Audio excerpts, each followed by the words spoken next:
Hashtag no music, no intro.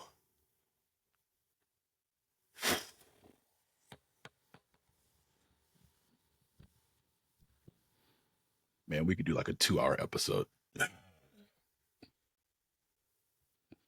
With everything going on with the New Orleans Saints, I really feel like we could do 2.5 hours easy. Like to cover bases on everything. It is 9 p.m. in California. It is 11:15 in Alabama.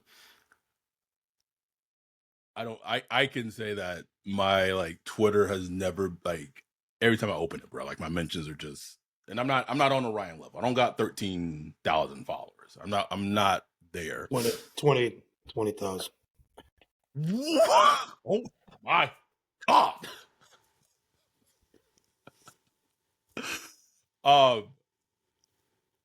But I don't know where we should start. So the last time we recorded was after the Saints Falcons game that should have been a joyous occasion, and at the very end it showed why it was not a joyous occasion in terms of Dennis Allen apologizing to Arthur Smith, who then got fired the next fucking day. We could talk about the presser. We could talk about Mickey Loomis meeting with the players. We could talk about John Gruden. We could talk about how I had a list I had on a post-it at work of, I was writing down all the players who on social media, at least Twitter, I didn't even look Instagram, who came out and supported Jameis and the former players. I had the list. It was like Chris Olave, it was Michael Thomas, it was Alvin Kamara, AK. Colin Sanders had retweeted the AK tweet. Jimmy Graham, Mark Ingram, former Saint, Lance Moore, Jari Evans, who's on the coaching staff. I had a list of all the people who was backing up what Jameis did. We could talk about the post game interview that Jameis got at his locker room, and Ed Daniels gets blocked for being a very subtle but not very subtle racism type of questions that he was asking Jameis at the time, and how Jameis composed himself and responded and gave a mature, composed answer where he was like, we didn't want to disrespect the coach, but we're gonna stand on business, and we we did this for this reason, and blah blah blah blah. We could talk about, and I know Cam Jordan wants to get on Twitter and say, oh, I'm not trying to nah, bruh, stop.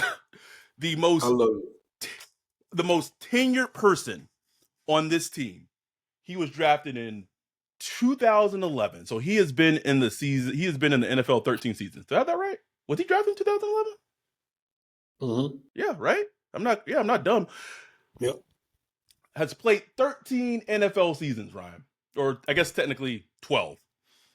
And the responses that he gave to the questions that he was being answered at his locker room, to me, is still the most telling fucking thing about what the team thinks of Dennis Allen. He got asked straight to his face, does the team still believe in Dennis Allen? Is he still the head coach? That's not a yes. Dennis Allen, head coach, with the stuttering, and sometimes it's hard to lie, Yes. I said this in the season, and again, I sometimes say things on this podcast, sometimes coming from a perspective of knowing things behind the scenes that I don't disclose. We don't want to have a negative podcast all the time. We really don't. We really, guys. I swear to God, we don't. Ryan even put it. Ryan put it in the Discord today. He's like, I need something to potentially look forward to, because I don't want to be negative all the time. I don't, man. It's not my personality trait. I They're I making it don't hard. They're making that shit hard.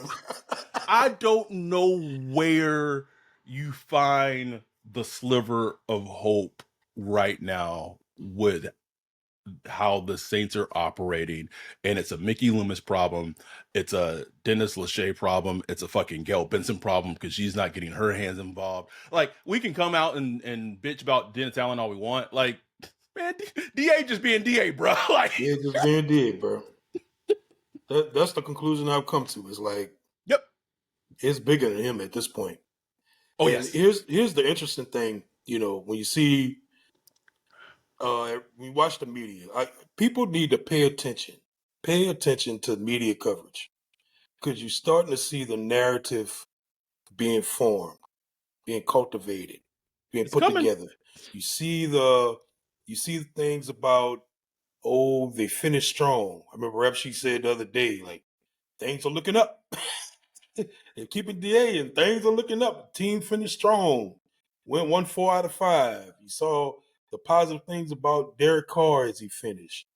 DA in his like 45-minute final presser talked about how, the team turned the corner towards the end, and, guys faced adversity and they started coming together towards the end, and started playing better. Um, Even though the quarterback's been playing fine all this time, everybody else around him started to play better, which made him look better. You saw Jeff Duncan put out there that, you know, some players didn't handle adversity well or something like that Oh. in the middle of the Oh. season, early in the season, and they figured it Mm. out through the end and they came together. Mm. So you're starting to see this narrative come together that they figured it out. They figured it out Mm. at some point in the season how Mm. to rectify. Nick Underhill in his article, he talked about the red zone woes that they had, throughout the season, that they figured it out. They started the Thursday practice and all that stuff. That looked positive towards the end. So you start to see all these little things put together where they're trying to manufacture hope that, hey, we're on. That's going to be the news reports come June, July, going into training camp. That's going to be the news reports.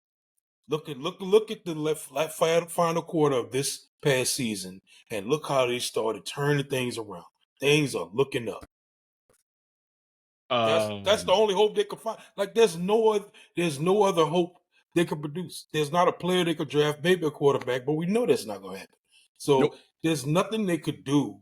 Nobody they could sign as a free agent that can inject real hope that you believe that these things are going to change.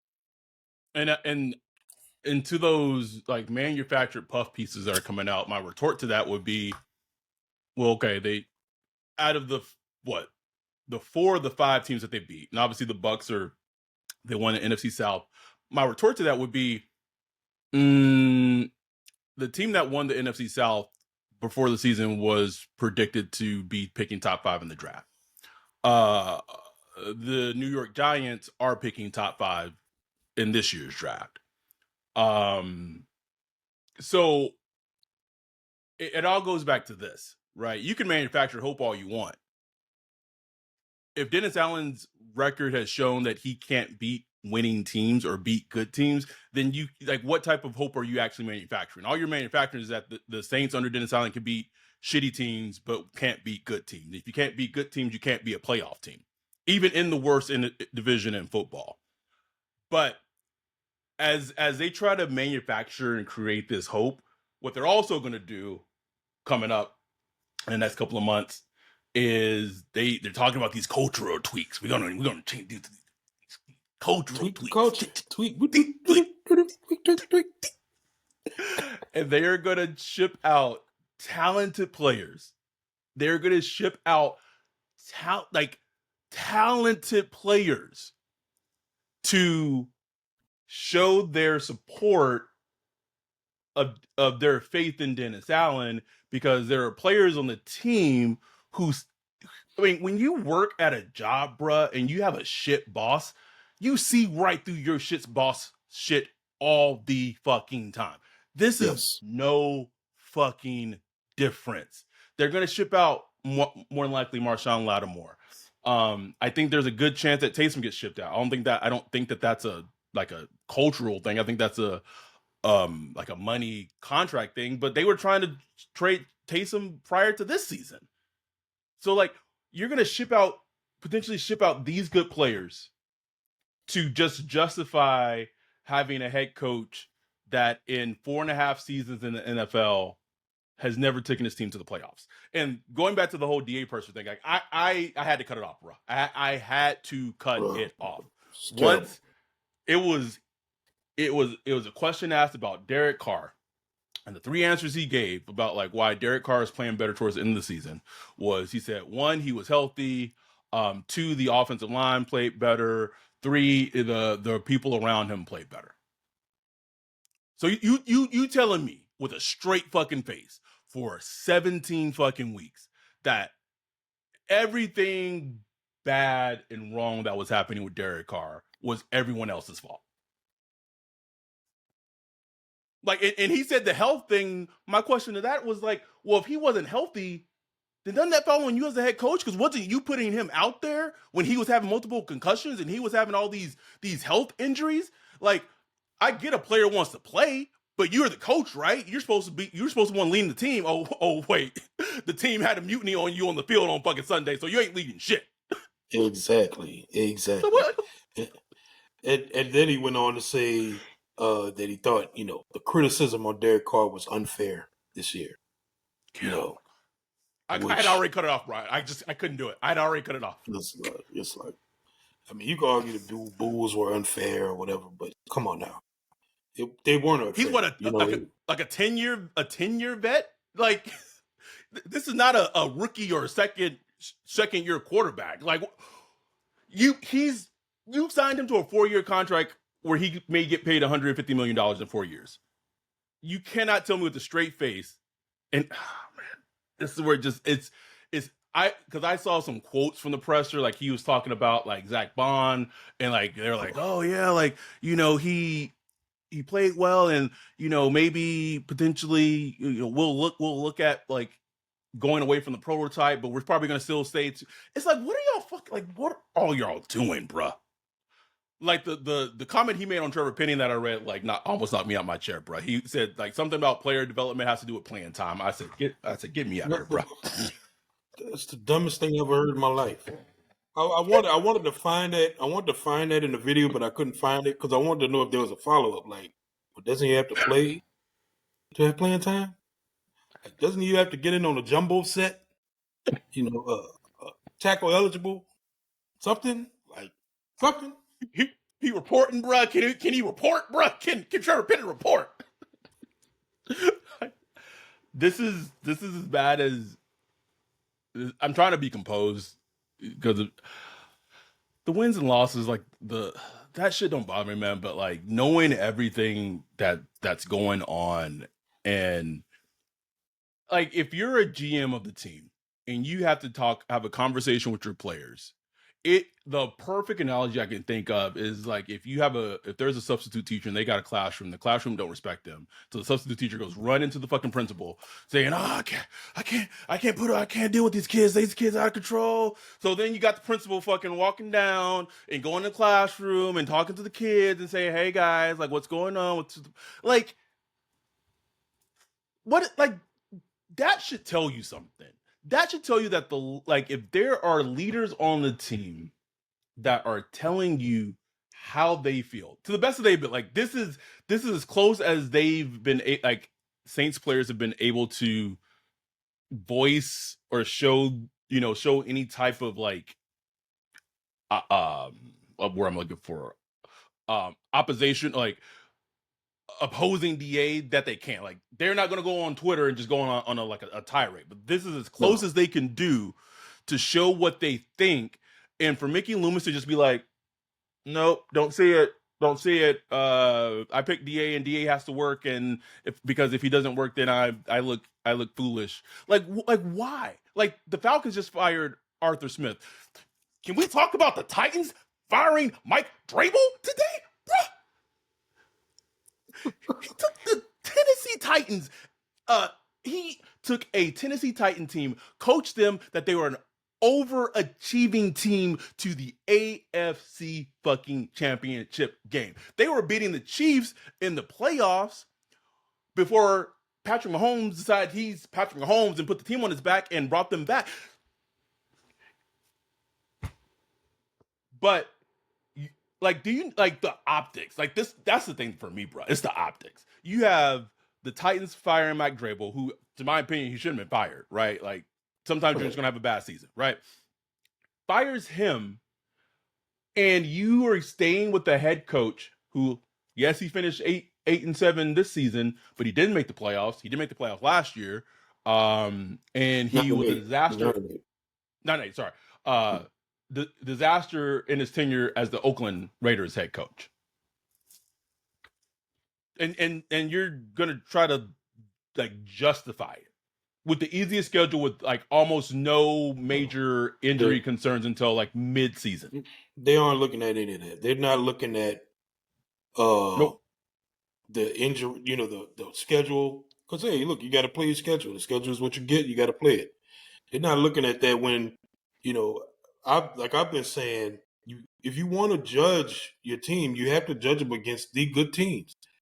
Michael Lombardi says the same thing. Because what do you want to do as your team? You want your team to get to the playoffs, beat the playoff teams, and get to the Super Bowl, right? Obviously, only good teams in the playoffs, mostly. Anyway, if you can't beat good teams, then what are you doing? Like, what are we doing here?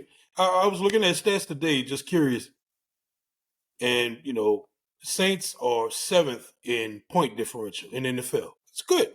It's a good stat. It's like, oh, okay, 7th in point differential.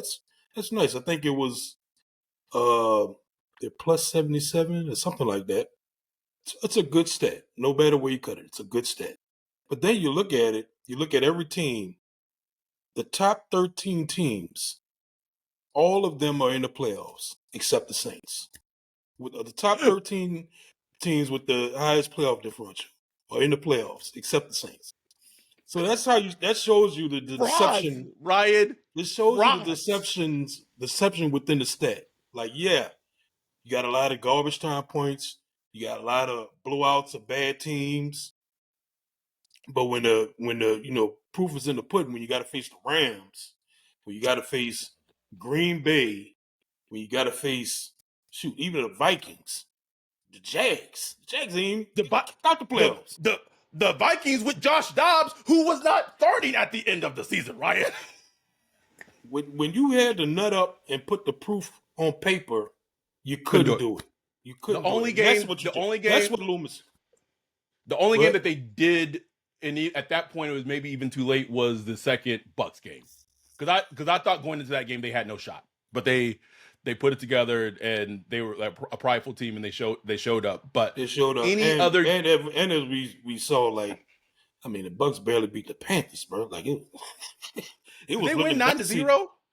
I don't even remember the score, but it was looking dicey, bro. It was looking very dicey. Like, oh, are they going to win this game? So we even see that the Bucks are kind of frauds. You know what I'm saying? So it's like you got to really, like, if you are really truthfully trying to analyze a team and trying to really see how you measure up without blinders on, without trying to preserve your job or preserve your ego and all that stuff because of the hires you made, if you're truthfully looking at it honestly, with honest shades on, you would look at those things if you're Mickey Loomis and come to those decisions. But he's not. He's doing the complete opposite. He's looking, hey, my team won last 4 to 5 games. You look at the offensive stats, they pretty much improved over last year in key categories. The quarterback, I'm paying $150 million. Stats are pretty decent, overall for the season. That's all he's looking at. And he's like, oh, hey, good enough. Hey. I was like, oh my God. Hey, it got us looking crazy.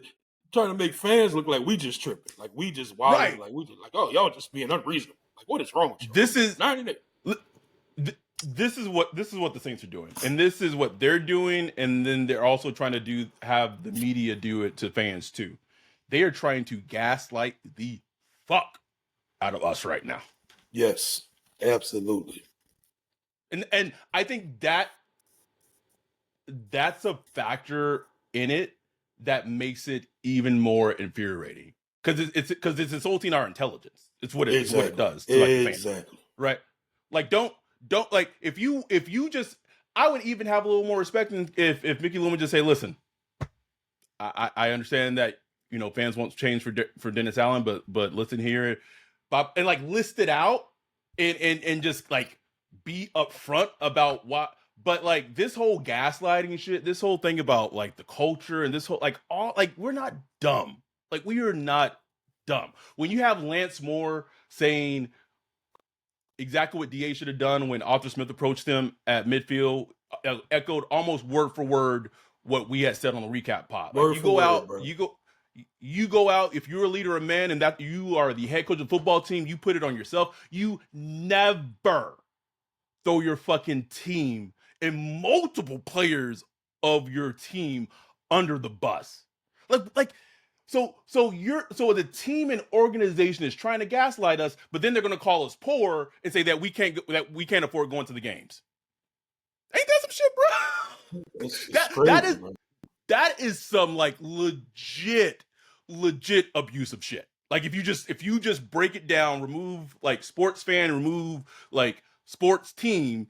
If you just say, oh yeah, but like there's this person that's just been gaslighting the shit out of their partner, and then at the end of the day they try to make them feel bad and make them feel bad it's their fault. Like you're like, man, that's a terrible situation. Like that person should leave. Like that. And I get it. Every sports team will go through like their phase of just being like ungood and whatever.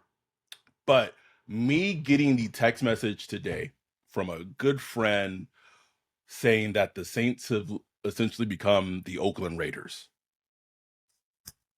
Oof.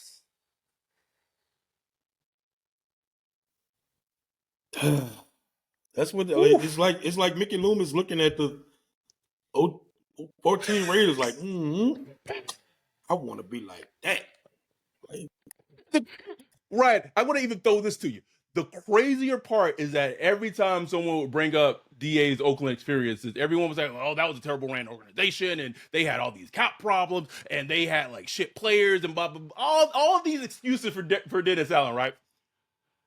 Then he comes to New Orleans. Now, maybe the cap wasn't the greatest, but the cap was manageable. And the amount of talent that was on the Saints has far outweighed any team he ever had with the Raiders. And in 2 seasons, in 2 complete seasons, he is by pillar. Him and Mickey Loomis tag teaming have reduced the Saints and the winning and the culture and the vibes and everything Sean Payton and Drew Brees and blah blah blah put on their backs to instill a winning tradition for the Saints for as long as they did. It is completely gone, and now they're all the talented elite players that they do have. They're going to get rid of. So yeah, they are literally becoming the Oakland Raiders. Because guess what? That Oakland Raiders team did not draft well. no, they did not. And I pointed out on the last podcast just the irony of the whole culture thing that he brought here to preserve the culture, but now there's cultural tweaks needed. And let me read that. So what changed in 1 season, Ryan? What But two changed? seasons 2 seasons ago, I put it in our video on social media because I had pulled the piece from Mike Triplets when he was at ESPN of the presser or whatever when Dennis Allen got hired. You can read it what it said verbatim, bro. Like it was all. I'll pull it up right now. I don't know if you have it up, but if you don't, I'll have it right here. I'll pull it up right now. Uh, uh, this is also terrible podcasting. Oh, here it is right here. The 8 teams that let go of head coaches. This is Mickey Loomis. I'm quoting, by the way. The 8 teams that let go of head coaches. I think their situations are different than ours. We had our coach retire with a lot of really good things in place already. That doesn't mean that it can't be improved and built upon. But we don't see it as a wholesale culture change, roster change anything like that. That was the offseason of 2022. So then let me read the quote that came out from Florio, little peddling for his Saints source that gave him the news.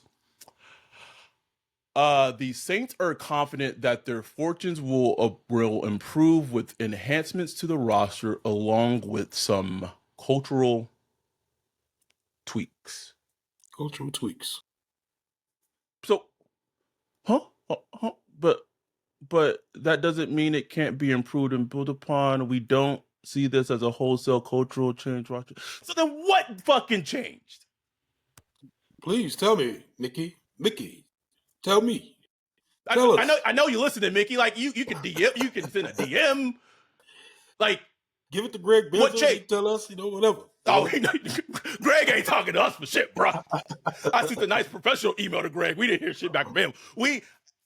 And here's the crazy part. Like, I feel like, like the Saints like to like portray us as like the villains.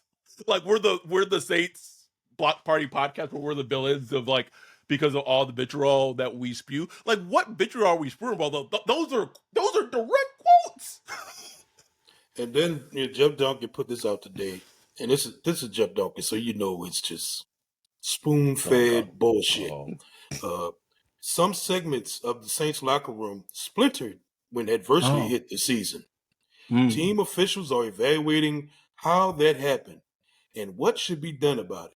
Monday's meeting, he's talking about Mickey Loomis met with the players, like a closed-door meeting with the players for like 30 minutes. Which is insane, by the way. Insane from a GM. Monday's meeting was to set the tone for the offseason. Are you in? If not, then you'll likely be out.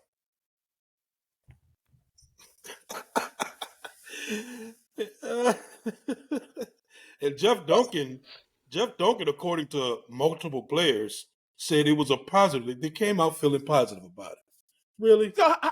So you telling me that the GM of the Saints went and talked to the players and gave them an ultimatum of they're either in or they're out, and you're gonna then try to spin that and tell me that that's a fucking positive meeting? Get the fuck out of my face.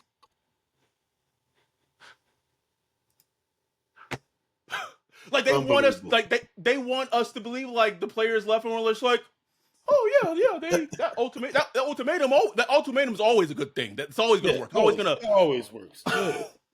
Let me. I gotta say this, and we are trying hard to get Amy Trask on our show. I reposted what she was saying about Dennis Allen. I believe it was like the season that he actually got terminated with the Raiders, because she was doing like a pregame thing with like Jordan Lockenfora and whatever. So I reposted that after Sunday, and then that blew up on Twitter. And so she has a podcast, and just to recap it, and I'm taking this from Nick, who paraphrased it. Amy talked about how DA, so this is his day one, Ryan, as the head coach of the Raiders. Amy talked about how DA called an organizational wide meeting on day one and was a rude, disrespectful, dismissive ass during it. She said she's never seen anything like that. Also, Amy Trask has worked with the Raiders through multiple head coach tenures from 1997 to 2013. This woman has seen some shit, bruh. Like, we know Amy has seen some shit. And when I was getting a little senile, she's seen some shit.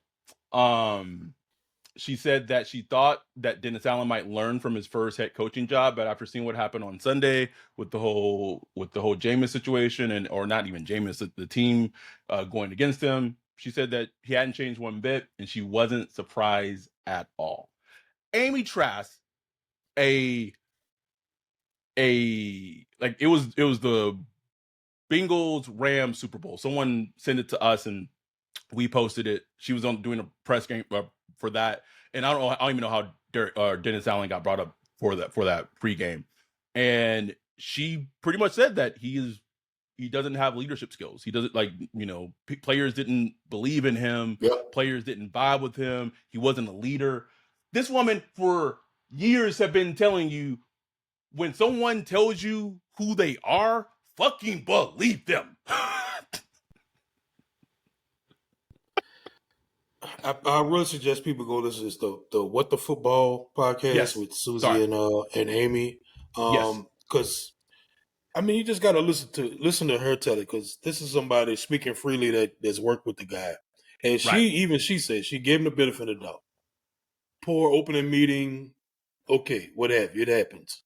Even after that, she said, and one thing that stood out to me was she talked about the lack of energy and passion that Raiders players had, at practice and stuff like that. And I'm like, man, that's just This it's so familiar. It's like I'm hearing the same thing. The same thing. And we supposed to believe that they figured it out. They figured out this.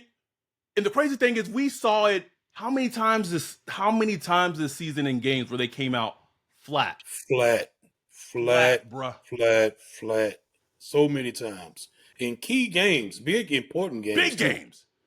And the irony of all that is the whatever culture is that got them to come out on fire the last couple of games, to come out against the Bucks and all that stuff. They got to ship that out. Like that part of the culture they're shipping out. That's the irony of the whole thing. It's like now you got players, the young players, Alante and Olave, stuff like that. Those players didn't get to come up with, with the the old Chris Olave, the older. I mean, Chris Olave, you got some Michael Thomas experience, thank God.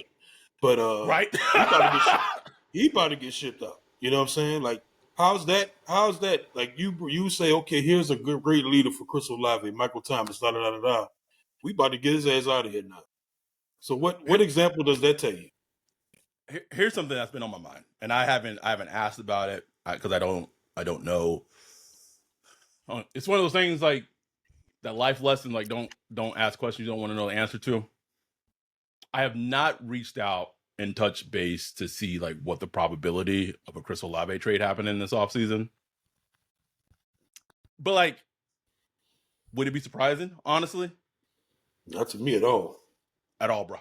And I'm not saying that it's going to happen. I'm not saying I've heard. I'm just saying that the possibility, because I'm following their tracing, right? So they're trying to make examples and martyrs out of everyone on the team who may have disagreed with Dennis Allen, except for maybe Taysom, because I think that the Taysom thing's weird too, though, because yes, I think some of it is a financial aspect to it, but what I said earlier this season, I'm not going to redact it. Like the whole thing about Derek Carr telling the team that he did not want Taysom coming on the field taking snaps for him, that was something that happened. Like, I'm not going to come on this podcast and say shit that didn't happen. So while some of it is the financial aspect, and I think that it is if Taysom does get shipped out, then for them, they're killing two birds with one stone, right? Because getting some cap relief, getting a draft compensation, and we're making our meddling, quarterback we're paying happy. Like, all right, I can tell you what, I can already read the offseason playbook to you, bro. They're gonna bring in Hunter Renfrow. Yep. Maybe they'll bring in Joe Lombardi to the coaching staff. Do you believe the Gruden shit?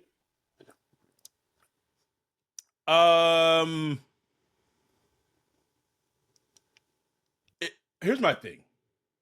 Why did they meet with him right after the season?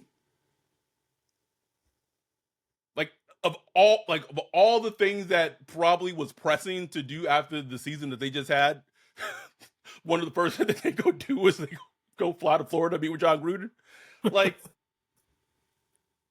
So yes, I do believe there's a factor to that, which is hilarious because I don't want to say aside all the things that come with John Gruden, just sticking with football just for right now. John Gruden couldn't stand Derek Carr. And I'm not saying that he would be offensive coordinator, but it's like you're going to bring in a head coach who coached Derek Carr the longest, got the best out of, even as a head coach that got the best out of Derek Carr, still cannot stand Derek Carr. Think about that, bro. That Ryan. Derek Carr's best season before he got hurt and was like looking kind of borderline like an MVP that season. Even at that peak before he got hurt, that offseason, what was it? It was the Derek Carr trade rumors because John Gruden was not sold on Derek Carr. What does that tell you? It's crazy, bro. It's crazy. And that whole Gruden thing is just fascinating to me because Gruden is not like a share the toys type of guy, like the kid that don't want to share the toys at daycare or whatever. He don't like group play. Oh, what? Nah, he don't like that. He don't like that. And it's interesting to me that DA would put his job in jeopardy, honestly. Right. Like that. Because that would put his job in jeopardy. Because it would be just like when Sean Payton hired DA to kind of peek behind the shoulder of Rob Ryan, and now, I don't know what kind of relationship Mickey Loomis and John Gruden have, but I tell you what, John Gruden will be cultivating that relationship while he in the building, for sure. Littlefinger, if he ain't already. Exactly. Just like Littlefinger. Anytime he got a little free moment to talk to Mickey, bring him. Hey, Mickey. Mickey. He's like, you see what these niggas doing on CNN today, bro?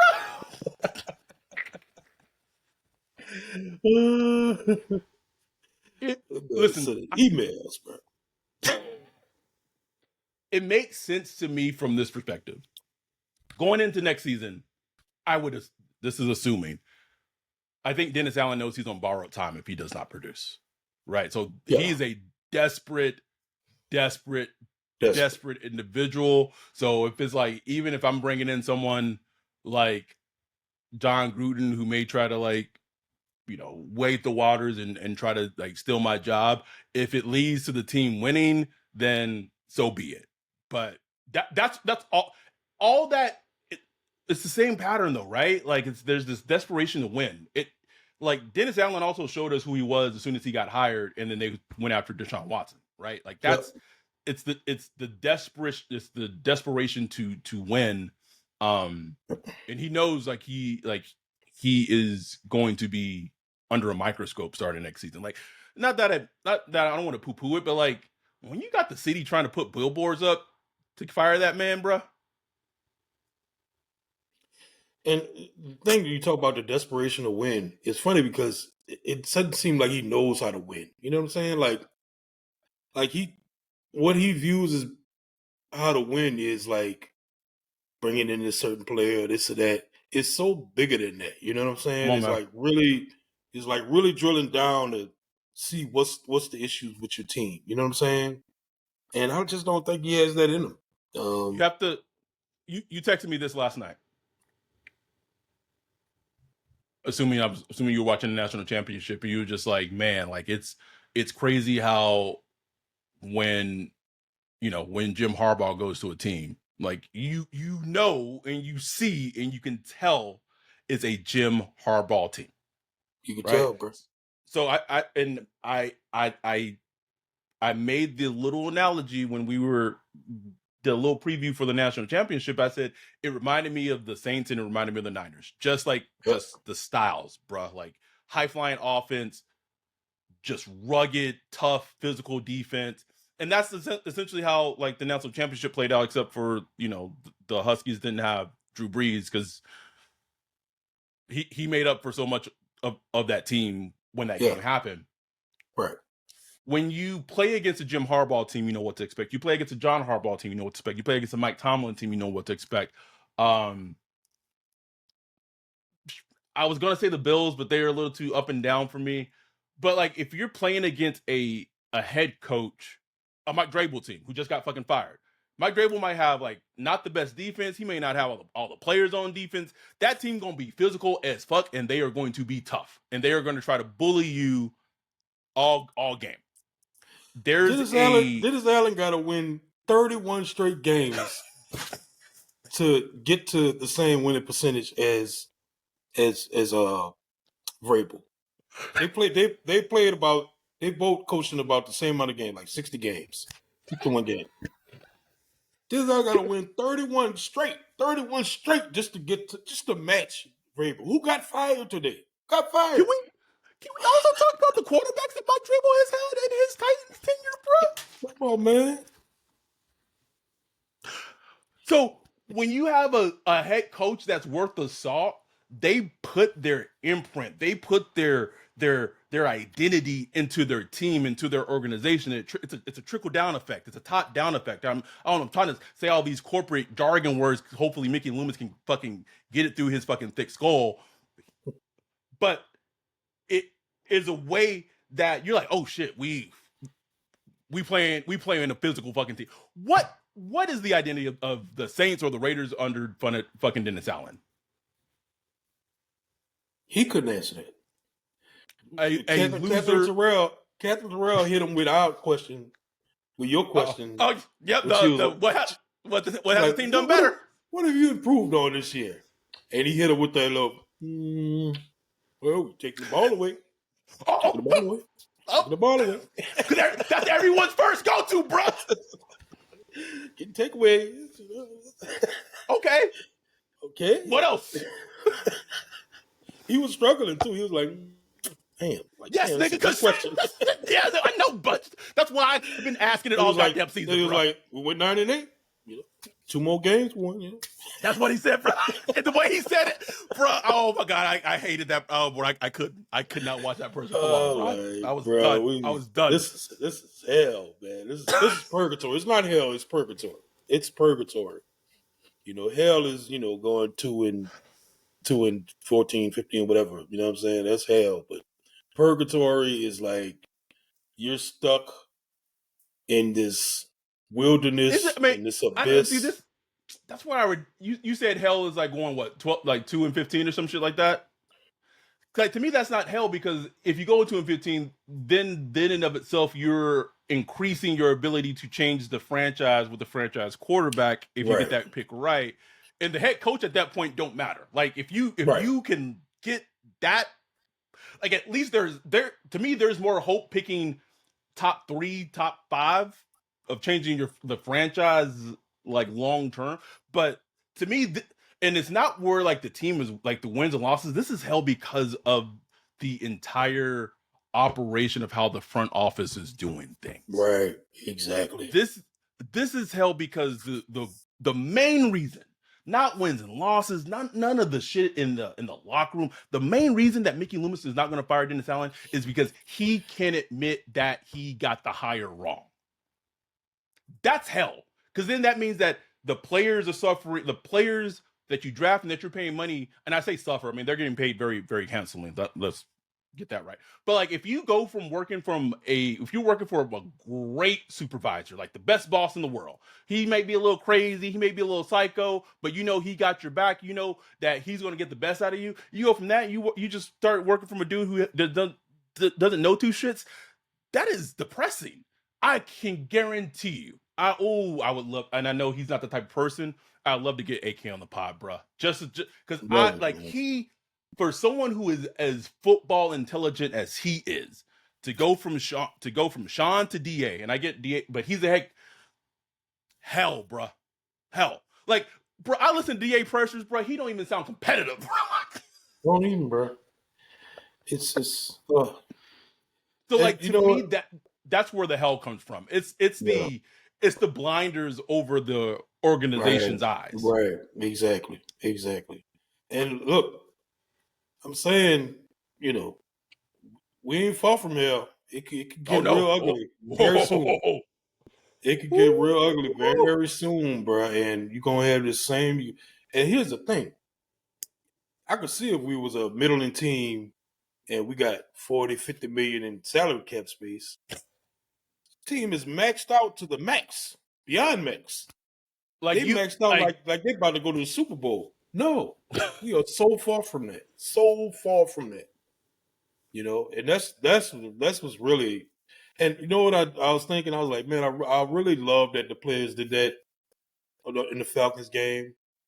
they'll never admit that it was an act of defiance. Oh no, they would never do that They'll ever. never admit it, but it was, and they put the spotlight on DA.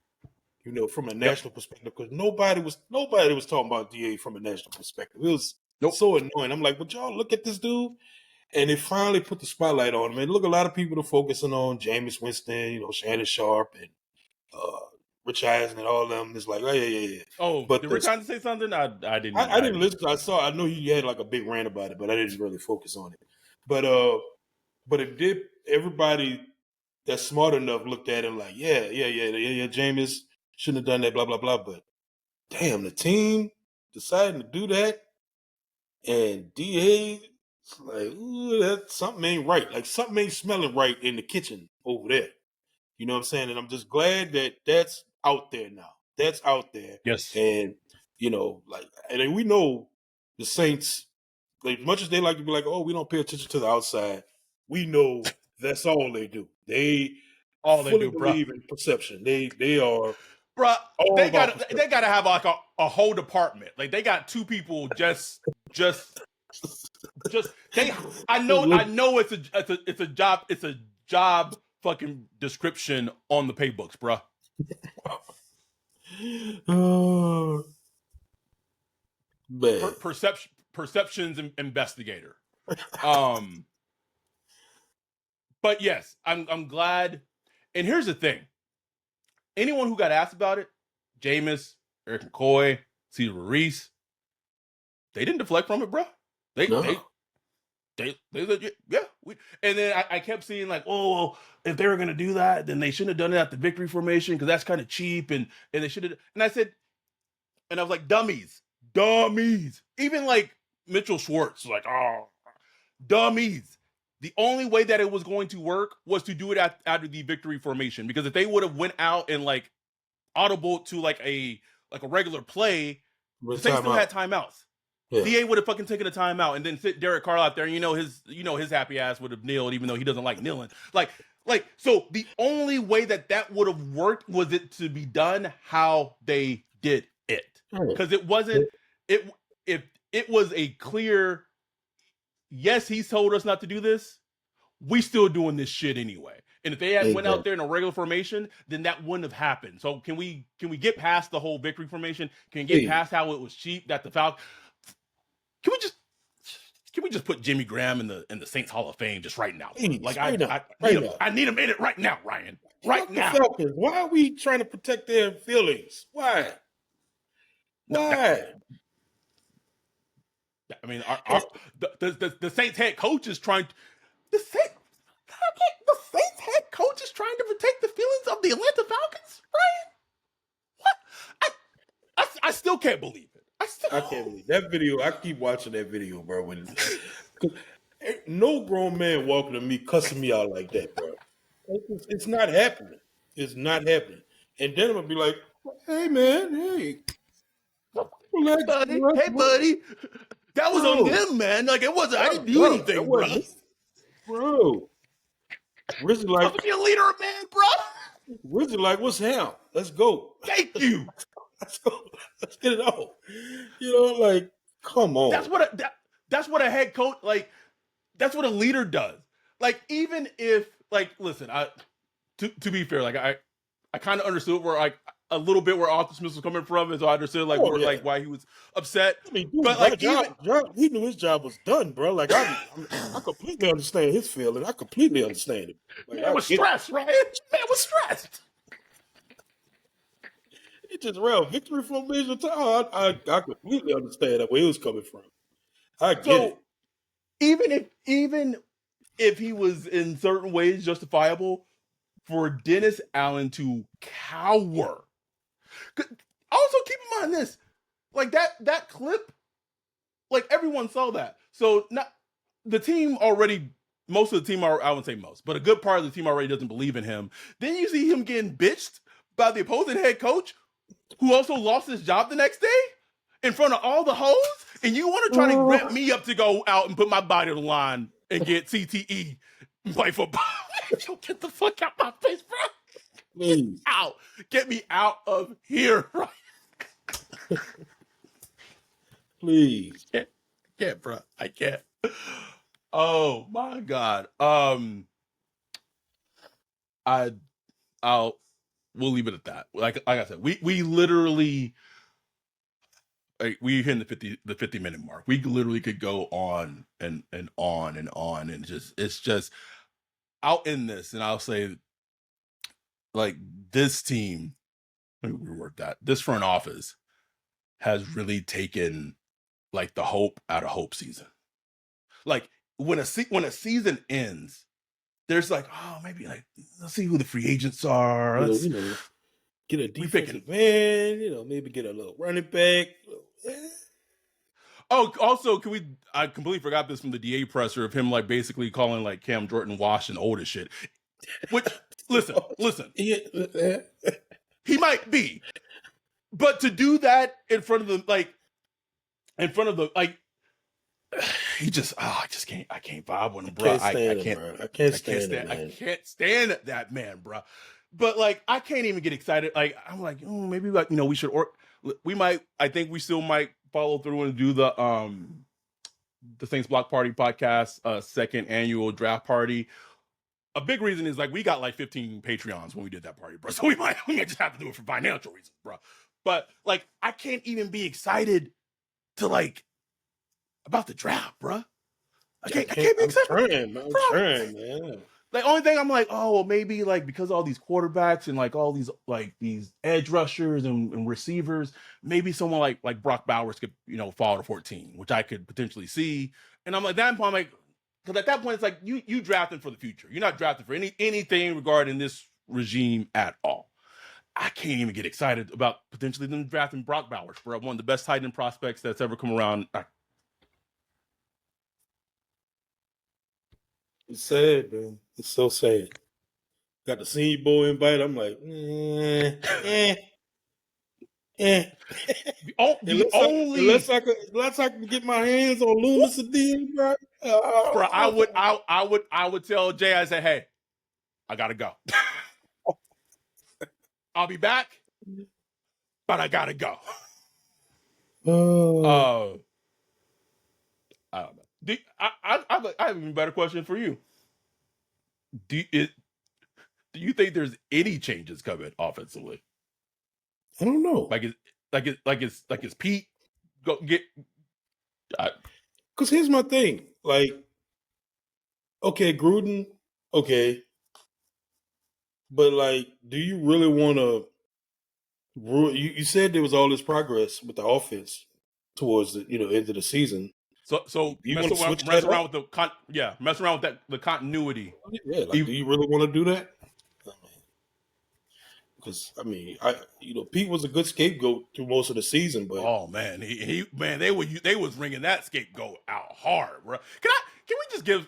I want to give some appreciating to Pete Carmichael right now. I know me, you, we've been hard on Pete. The Saints fan as a whole have been hard on Pete.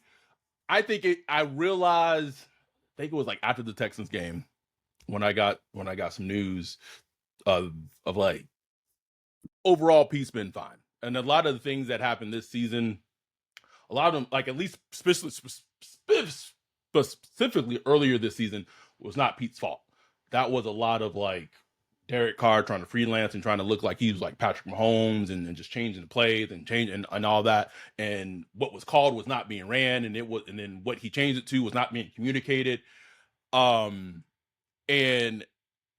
Pete Carmichael has been the perfect example of a man who has asked to calmly quiet quit and say, hey, I ain't the guy for you. I'll work on the staff. I'll slot in the cut. And because of, I guess, loyalty, right, and not wanting to leave the Saints in a lurch, he's like, all right, I'll be OC. So he was OC last season. They wanted to pivot from Pete this offseason, after the Dalton and all that season and Pete again. Well, first they thought they were going to be able to pivot from Pete, and then they tried to schedule some offensive coordinator interviews, and no one called him back, or they got called back. They got Greg Olsen said, "You know what? Let me go coach Geno Smith instead, and take less money in Seattle, bro." No, I'm good. I'm good. He had worked with DA. He had worked with Dennis Allen before. Yeah. Yep. So they couldn't even. I'm like, has someone like been maybe going through a divorce, like going close to a breakup, and they just think like, ooh, about to get all these hoes, like I'm just about to get all these numbers and just be fucking all, and then like the divorce finalizes, and it's like no number, like oh shit, like just nothing, bro, just in the living room, just sad, just no one to talk to. That was the Saints, bro. And so they were like, "Hey, Pete, can you come back? We don't really have anyone." So again, because of our loyalty, this man was like, you know what? I don't want y'all in the lurch. I don't want y'all to not have an OC. He came back. It was very easy for like the Saints and us as fans, I think, to a degree, to like paint Pete as like this. Like, is Pete a great offensive coordinator? Absolutely not. But Nope. is he at the very least serviceable? Yes. So I don't know what's going to happen with Pete Carmichael. I don't know if he's going to take a lesser role. But I also think that they are probably still trying to like call like some young coaches to be added to the offensive staff. And I think those young coaches are like, let me see what's popping on over here first. Right. And and then I'll get back to you. I'll We become that team. We can become that team, Ryan. Because when Sean Payton would reach out to ask the coach to come to the coaching staff, No question. done. No Done. question. But now we got young coach. Like these are not even coaches that got ilk yet, bro. Like they young. We get other team trash. Just, nobody else wants you. We'll take you. How the mighty has fallen. So I just wanted to just apologize to Pete Carmichael for sorry, Pete. And I didn't even say this during my little monologue. This man had every fucking opportunity all this season to throw people under the bus. He could have thrown Derek. He could have thrown Derek Carr under the bus. He could have thrown Dennis Allen under the bus. Once. Didn't do it once. At all. Like not at all. Even close. And I respect that. He said it's on me. He said, put that on me. It's on me. And we joked about it, but he said it's on me. But you have the head coach throwing Chris Olave under the bus for running the wrong route when he didn't run the wrong route. You have the head coach throwing the almost every teammate who decided to go and do the victory touchdown for Jamal for just give him a touchdown, throw them under the bus and backed it over multiple times right after the Falcons game. And many other players, Juwan Johnson, Alante Taylor, so many. He's thrown players under the bus publicly. And look, I'm not saying, coaches shouldn't just be honest and talk about, Correct. Yeah, for sure. But be have some equality with it. You know what I'm saying? Like, there it is. Come on. Like if you're gonna throw other players under the bus, then why are you not criticizing your quarterback when your quarterback playing like shit? Because you picked him. Exactly.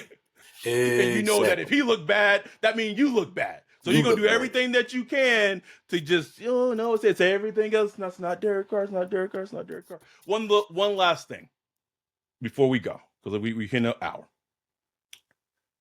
Pro Bowl gets announced. Pro Bowl, and I know the Pro Bowl's a joke largely, but I'm just making an analogy here. Pro Bowl, all pro teams, I'm sure, are going to come out soon. Do you remember? I'm going to say back in the day, because it wasn't that long, but you remember back in the day, like the tweet would come out from either Adam Schefter or sometimes Nick would put it out of all like the little like incentives players would need to hit on the Saints to like reach certain incentives for the season, bruh. Does that still even happen with the Saints anymore, bro? I don't think so, man. Like, so y'all got someone in charge, like, and this is the type of person that Sean was as a coach, at least, that if a player was short of that incentive, pay it out anyway. Yep. We don't even have players getting close to hitting incentives no more. Like, it doesn't even get reported on because no players. I'm not saying I shouldn't say none, but it used to be a list, Ryan. It used to be a list of It used to be a list of players that would be playing in the Pro Bowl. List of players for the Saints that are on all pro teams. Go on, bro. Not no more. Not no more, bro. Not no more. It's crazy. And then, man. you know what's going to happen, bro? Marshawn gonna get traded to like a team like the Lions. I'm not reporting anything, by the way, but Marshawn's gonna get traded to like a team like the Lions or the 49ers. AK might go, who fucking knows? And they go look stellar, bro. If AK gets traded, he is going to have, as long as he goes to a good creative team, he gonna have that Christian McCaffrey fucking that look to him, bro. Yep. Just glistening, bro. Just glistening. Oh. And Kendrick gonna be hurt by week 3, bro. Hurt, bro. Like, but hopefully the next time I'm gonna try to pull up some positives, man. I'm gonna pull up some positive things to talk about. Players that are pointed up, arrows pointed up, or something like that, man. Are we just doing just pointed up? No down arrows? Oh no, we're gonna do some down arrows. Oh, okay. So you just want just some positivity, though. Some positivity, bro. Gotta do something. It's the all season now, man. Just have our listeners just driving in the car, just stewing, bro. Just stewing. Walking into work mad as hell, bro. Man, as hell, man. People been, man, it been hot, boy. And it's just crazy coming off a blowout win over the Falcons, and TL been hotter than ever, bro. Hotter than ever. Not like a stomping of the Falcons. How do you, as a Saints head coach, fuck that up? How? It shouldn't be possible. Shouldn't be possible.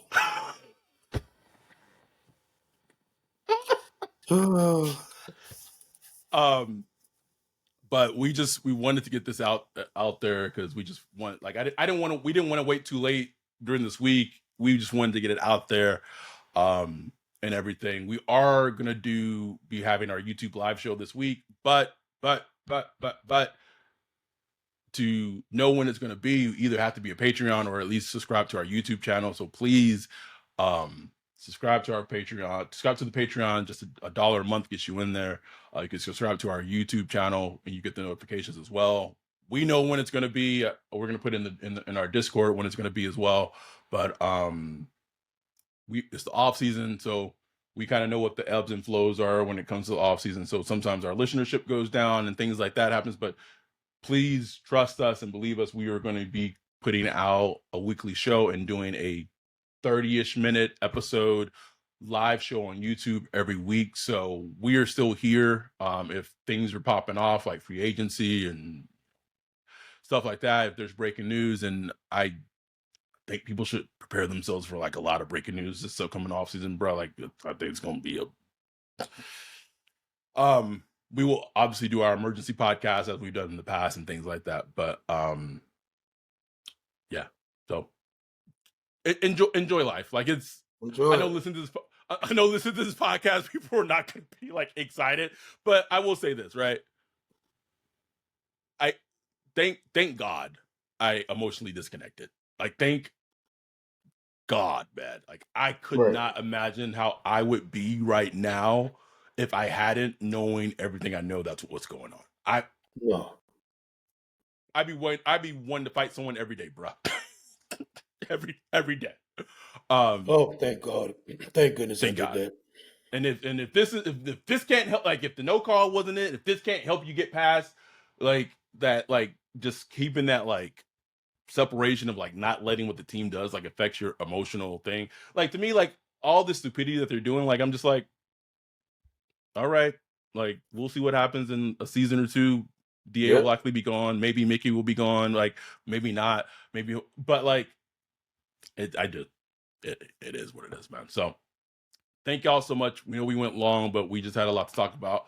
Thank y'all for all the support. We truly mean it. We are going to hopefully try to get some guests on as the season's ended and try to spice some things up these next couple of episodes during the off season. So be on the lookout for those. But thank y'all so much.